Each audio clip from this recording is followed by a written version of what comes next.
maravilhosa graça de nosso Senhor e Salvador Jesus Cristo seja contigo e para com todos os seus. Nós estamos novamente neste momento de cultuar e adorar o único Deus da nossa vida, Deus da nossa salvação. Esse é o segundo domingo do tempo da Quaresma, um tempo de reflexão, um tempo de conversão, um tempo de lembrar-se que Cristo pagou um alto preço por nossa salvação.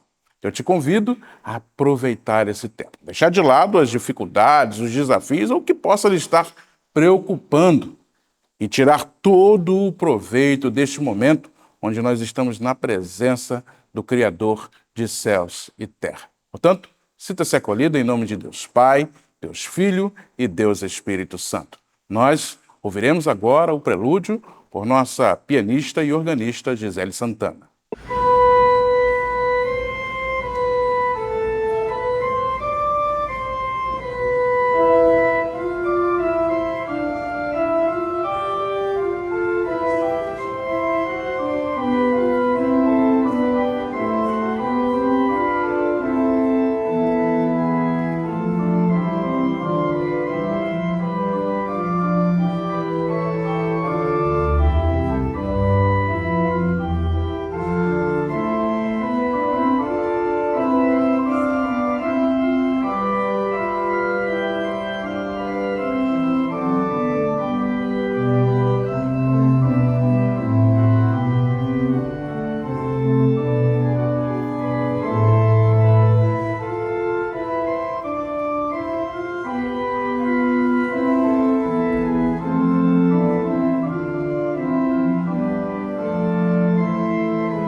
Te convido a fechar os olhos neste momento para falarmos com Deus em oração. Bendito Deus, eterno Pai, louvado e engrandecido seja o teu nome em toda a terra. Nós nos alegramos por estar diante da tua presença augusta e santa. Te agradecemos, Senhor, porque sabemos, foi a ação do teu Espírito que nos trouxe a este momento, que nos faz, Senhor Deus, parar a nossa vida para te cultuar. Te rogamos que receba no teu trono as nossas orações, os nossos louvores e a nossa adoração. Te pedimos isso em oração, em nome de Cristo, nosso Senhor. Amém. Neste momento, nós ouviremos o coro Irea Moraes entoando Agnus Dei, de Michael Smith. Agnus Dei, Cordeiro de Deus, aquele que nos salvou e nos remiu de nossos pecados. A Ele, toda honra, glória e louvor. Alleluia.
Te convido a abrir a sua Bíblia neste momento para lermos juntos o Salmo de número 27. Salmo de número 27, leitura esta indicada para esse segundo domingo da Quaresma. Salmo, livro dos Salmos, encontra-se lá no Antigo Testamento. Você encontra o Salmo de número 27, onde nós procederemos com a leitura de todo ele. Diz assim a palavra de Deus: O Senhor é a minha luz e a minha salvação. De quem terei medo? O Senhor é a fortaleza da minha vida. A quem temerei? Quando malfeitores me sobrevêm para me destruir, meus opressores e inimigos, eles é que tropeçam e caem. Ainda que um exército se acampe contra mim, não se atemorizará o meu coração.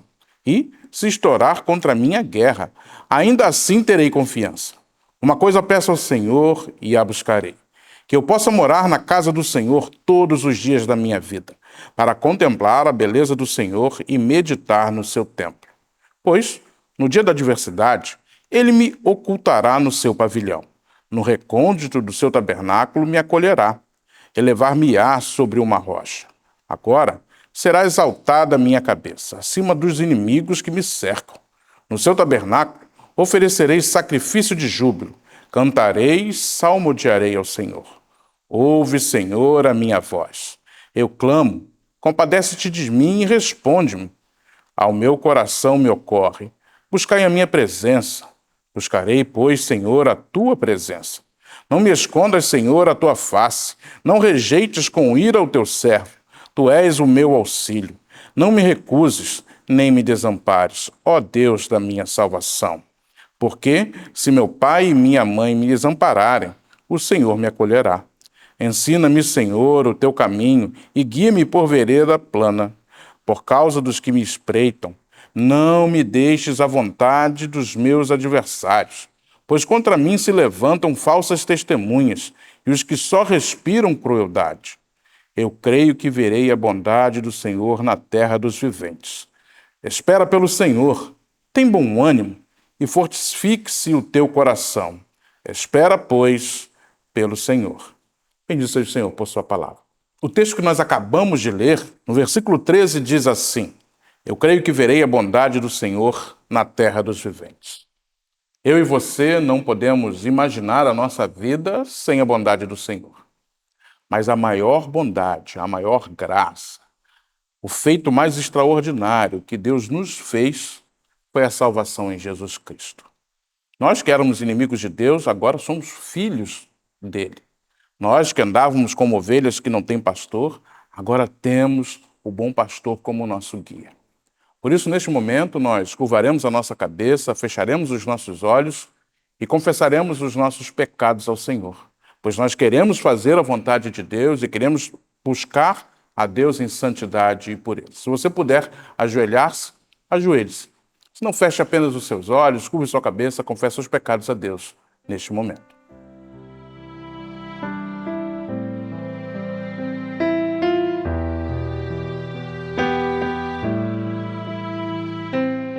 Santo Deus, Pai da eternidade, Pai de bondade. Buscamos a Tua face, Senhor, pois sabemos que carecemos da Tua graça. Nós somos pequeninos, frágeis, pecadores. Erramos e transgredimos a Tua lei e não ficamos felizes com isso. Por isso, Senhor, neste momento nós nos derramamos diante da Tua presença e te clamamos: tende misericórdia de nós. Venha, Senhor Deus, em nossa direção. Traz-nos novamente socorro e apaga a nossa transgressão. Confiamos, Senhor Deus, que outra vez a graça superabundará onde abundou o pecado. E novamente, Senhor Deus, seremos limpos. Te agradecemos por isso. Te agradecemos por essa certeza que carregamos no coração, pois a Tua palavra assim nos diz, que podemos confessar os nossos pecados e crer que o Senhor é fiel para nos perdoar os pecados e toda a injustiça. Louvamos o Teu nome por tamanha graça, tamanho amor. Ainda te suplicamos, Senhor Deus, que continues a cuidar de nós. Continue, Senhor Deus, a nos trazer tudo aquilo que necessitamos, pois as boas coisas só vêm de Ti. O Senhor é quem cuida, o Senhor é quem ampara, o Senhor é quem guarda. e nós confiamos plenamente no Senhor. Visita os teus servos, tanto aqueles que estão enfermos, os que passam por qualquer outro tipo de dificuldade, aqueles que têm problemas sentimentais, familiares. Ah, Senhor, o que seria de nós se não fosse a tua mão estendida para nos socorrer? Por isso te oramos agradecidos e confiantes, em nome de Jesus. Amém. Novamente, nós teremos a participação do Coro Aireia Moraes, cantando desta vez Árvore da Vida, de John Lee.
Ebenezer, até aqui nos ajudou o Senhor. Eu tenho plena convicção disso, de que até este momento, nada na minha vida fugiu do controle de Deus. Eu sei que você pensa da mesma forma. Por isso nós nos alegramos em servi-lo.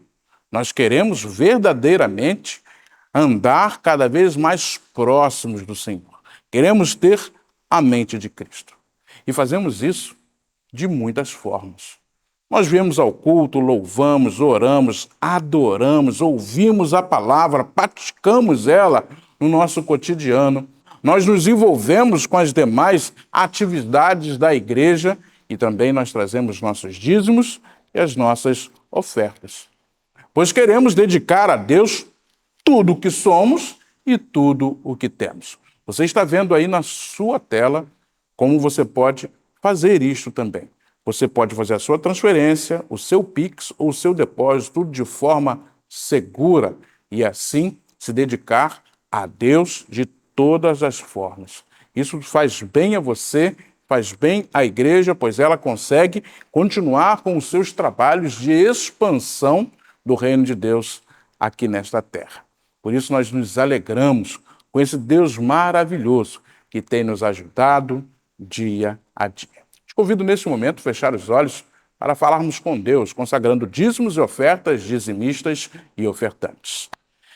Senhor, é maravilhoso saber que tudo que temos e tudo que somos vem de Ti e que é o Senhor quem cuida de nós, que não há dificuldade que chegue, que não seja para que o Senhor mais uma vez nos demonstre o seu amor, a sua graça e a sua misericórdia. Por isso, Pai, nós também nos alegramos em nos dedicar a Ti. Por isso, damos o nosso tempo, doamos as nossas capacidades e também compartilhamos os nossos recursos. Por isso, neste momento, nós oramos a Ti, consagrando dízimos e ofertas dizimistas e ofertantes.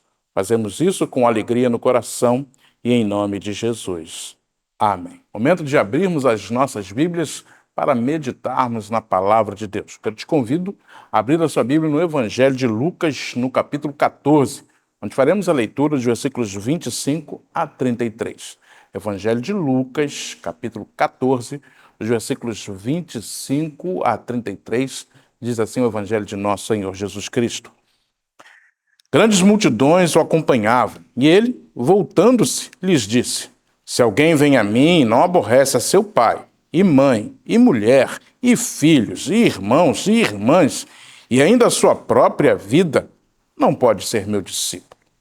E qualquer que não tomar a sua cruz e vier após mim, não pode ser meu discípulo.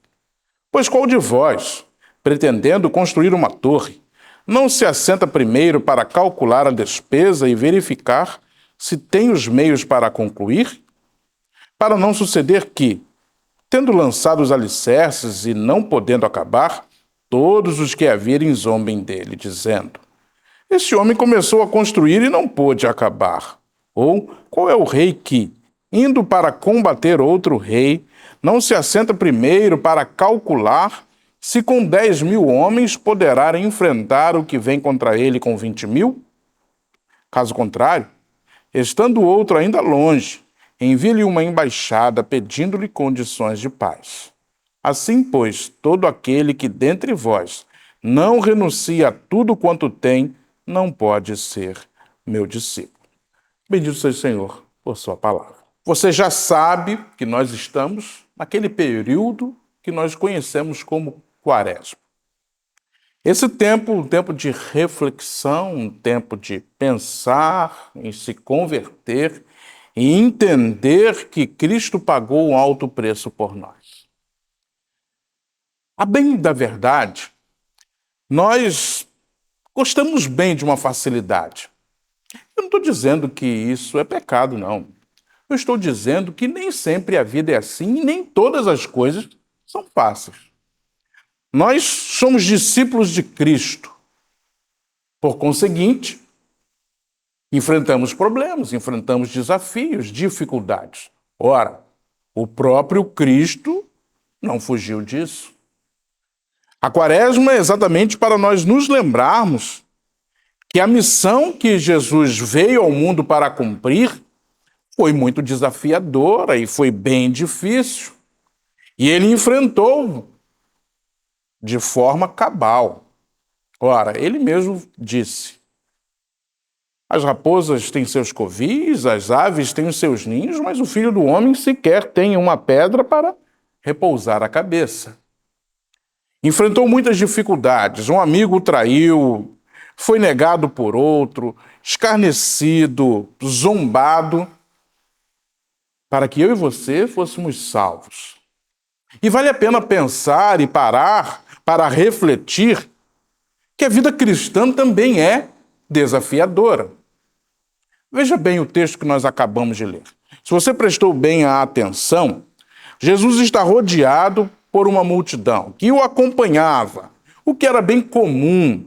Jesus pregava muito bem, Jesus curava enfermos, transformava vidas, transformava pessoas e sempre havia pessoas ao seu redor. E neste momento, veja bem o que acontece. Se alguém vem a mim e não aborrece a seu pai e mãe, e mulher, e filhos, irmãos e irmãs, e ainda a sua própria vida, não pode ser meu discípulo. Parece ter um contrassenso. Veja bem. Ora, Jesus pregava a palavra e, consequentemente, fazia discípulos. Mas agora ele para, estanca a sua caminhada, vira-se para a multidão e diz: olha, está pensando que é fácil ser meu discípulo, que é fácil? É apenas vir atrás de mim e ficar andando para ganhar pão? Negativo. Se alguém vem a mim e não aborrece pai, mãe, esposa, filho e até mesmo a própria vida, não pode ser meu discípulo. É uma palavra bem dura, que deve nos levar a pensar. Jesus está falando para aquela multidão: olha só, vocês, para tomarem a decisão de caminharem comigo, de me seguir, vocês precisam ter plena ideia do que isso significa, do que isso é. E aí ele vai dar 2 exemplos.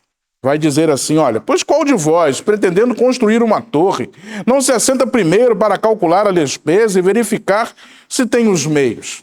E depois vai dar o exemplo do rei. Ou qual é o rei que, indo para combater outro rei, não se assenta primeiro para calcular se com 10.000 poderá enfrentar o que vem contra ele com 20.000? O que Jesus está dizendo? Olha, as decisões não podem serem tomadas sem que se reflita, sem que se pense. Elas não podem ser abruptas, não podem ser tomadas de qualquer forma, principalmente porque o seguimento a Cristo é algo que reorganiza toda a vida. Não é uma coisa momentânea, não é como se você vai usar uma roupa para ir a algum lugar, e é uma decisão momentânea, você não vai usar aquela roupa por toda a sua vida. Diferentemente do seguimento a Cristo. É algo que nós fazemos por toda a nossa vida. Então, por isso ele traz essas questões. Ele quer que aquelas pessoas que o estão seguindo tenham plena consciência do que estão fazendo, de que analisem, de que pensem e que cheguem à conclusão de que verdadeiramente vale a pena. E como Jesus não faz promessas desse tipo: olha, você vem comigo e não sofre mais. Olha, você anda atrás de mim e você não passa mais fome. Olha, você isso e você recebe aquilo. Crente vai receber casa na praia, conta bancária gorda e tal. Jesus não faz esse tipo de promessa. Ele deixa bem claro que o segmento é desafiador. É sobre essa realidade que nós vamos parar para refletir nesta manhã. A primeira coisa que eu quero que você entenda: quando Jesus faz essa pergunta, ele não está sendo literal. Pense bem. Olha, se alguém vem a mim e não aborrece seu pai, sua mãe, mulher e filhos, irmãos e irmãs, ou a sua própria vida, não pode ser meu discípulo. Essa afirmação não é literal. Imagine, Jesus vai querer que você esteja brigando com seu pai, com a sua mãe, com a sua esposa, ou com seu filho, ou com seus irmãos? Não é isso que Jesus está querendo. Jesus está dizendo uma coisa muito simples. Ele deve ser prioridade. E aí nós enfrentamos o nosso primeiro desafio. Prioridade. Nós temos muitas, cada qual as suas.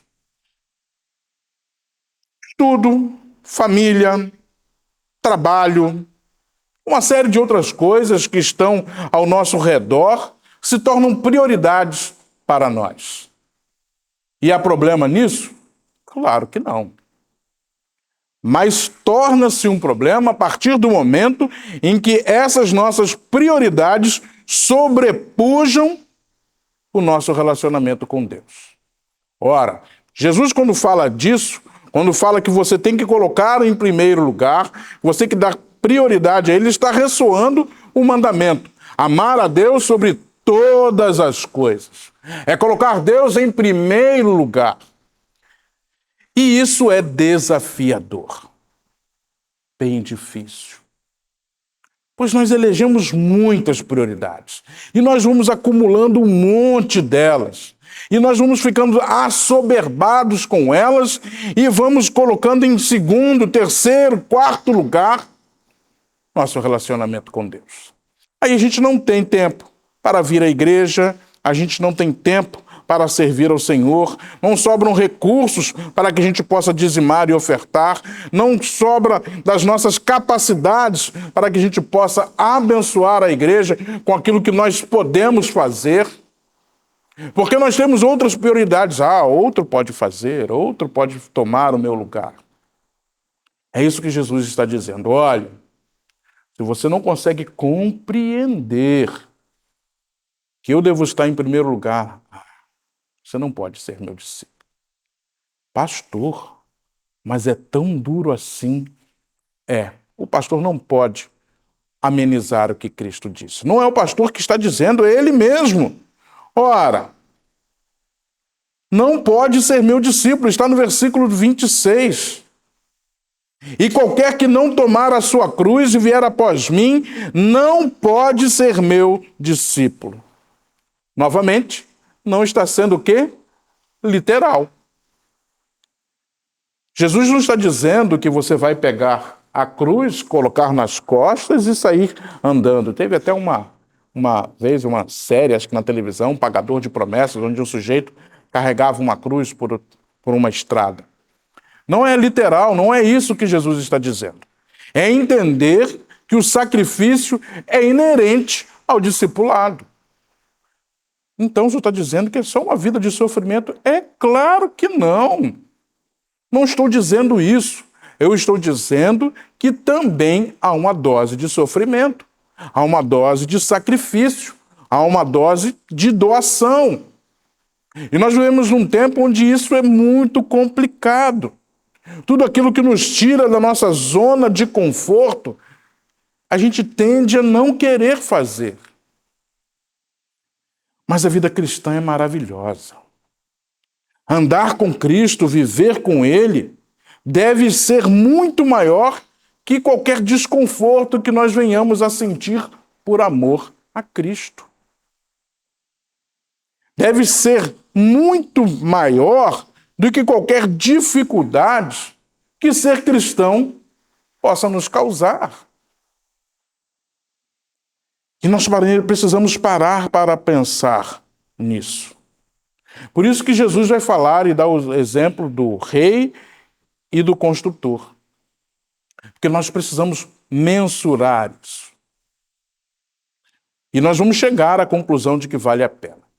Mesmo sendo difícil, mesmo sendo complicado, mesmo sendo desafiador. Veja bem, pense comigo, o que seria a sua vida sem Jesus? Imagine que Deus não te abençoasse mais. Imagine que você não pudesse mais recorrer a Deus em qualquer momento de sua vida.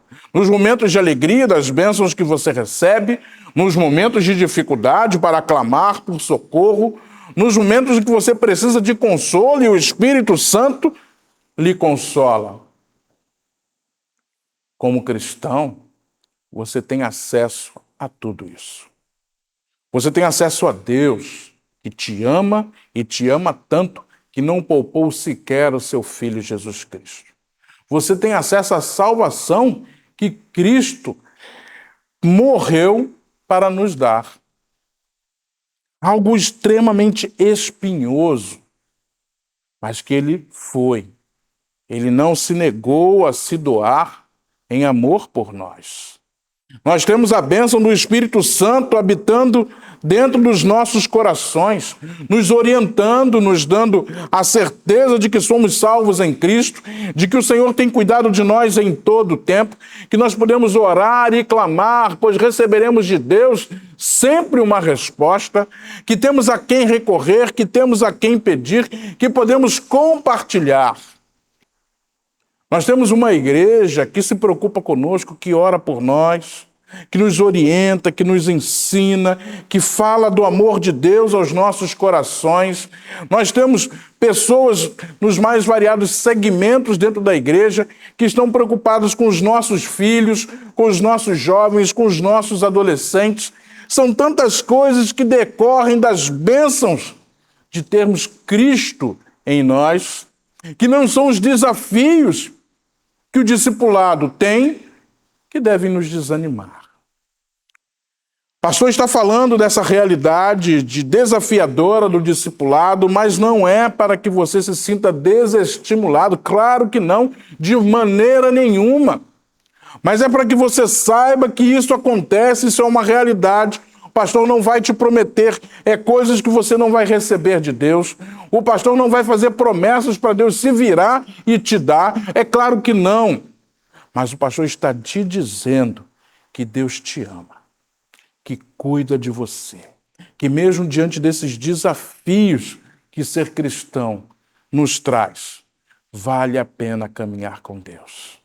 Vale a pena servi-lo. Nosso coração cheio de alegria, pois a alegria do Senhor é a nossa força. Saber que somos renovados nas dificuldades que enfrentamos, pois o Espírito Santo de Deus está nos comunicando consolo em todo o tempo. Saber que alguém nos amou tanto a ponto de morrer em nosso lugar. Isso é maravilhoso. Ninguém faria isso por nós. Saber que nós temos toda uma eternidade para nos alegrar em Deus, diante dele, vivendo agora, para sempre, a presença do nosso Senhor. Vale a pena. Então nós devemos responder sim. Nós somos capazes de aborrecer a todas essas coisas. E aborrecer não é brigar, não é odiar. É saber que Deus é prioridade. Vamos lutar para que Deus continue sendo o primeiro na nossa vida. E todas as demais coisas nos serão acrescentadas, pois é assim que a palavra nos ensina. Deus te abençoe.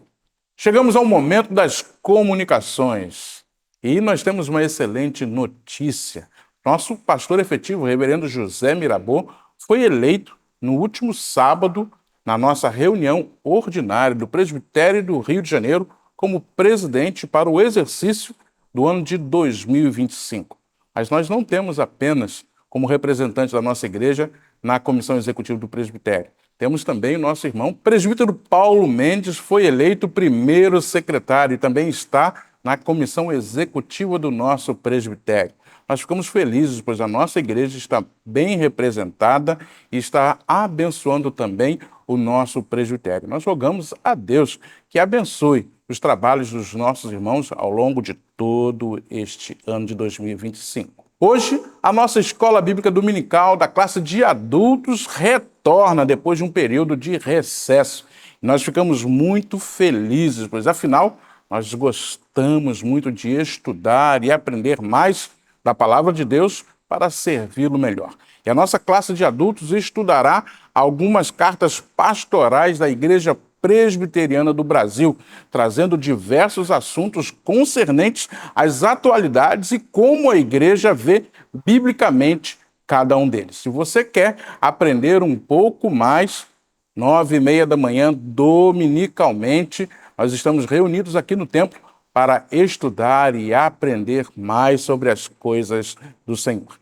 E não é só a classe de adultos, já está a todo vapor a escola dominical na igreja de Copacabana. Nós temos às 9h30 classe de crianças, classe dos intermediários ou juniores, classes de adolescentes e também a nossa classe de jovens.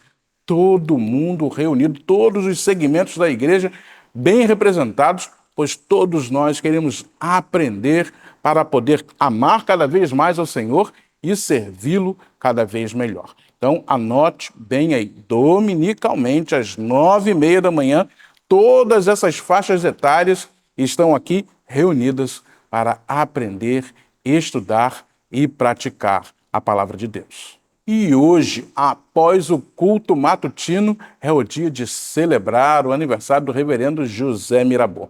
E como já é tradicional na nossa igreja, nós teremos o almoço celebrativo e de gratidão aqui no Salão Paulo César. Se você adquiriu o seu ingresso, saiba, acabou o culto, você se dirige ao salão e lá nós agradeceremos a Deus pela vida do nosso pastor e assim teremos um momento de comunhão e de fraternidade. Te convido a fechar os seus olhos para fazermos juntos a oração que o nosso Senhor Jesus nos ensinou, a prece do Pai Nosso. Pai nosso que estais nos céus, santificado seja o teu nome. Venha o teu reino, seja feita a tua vontade, assim na terra como no céu. O pão nosso de cada dia nos dá hoje. Perdoa-nos as nossas dívidas, assim como nós perdoamos aos nossos devedores.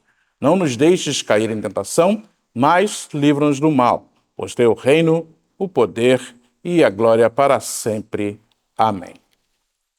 O Senhor te abençoe e te guarde. O Senhor sobre ti levante o rosto e te dê paz. E que a maravilhosa graça de nosso Senhor e Salvador Jesus Cristo, que o imenso amor de Deus Pai Todo-Poderoso, que as ricas, doces e eternas consolações do Espírito Santo sejam com todos vós, Igreja de Cristo, hoje e pelos séculos dos séculos. Amém.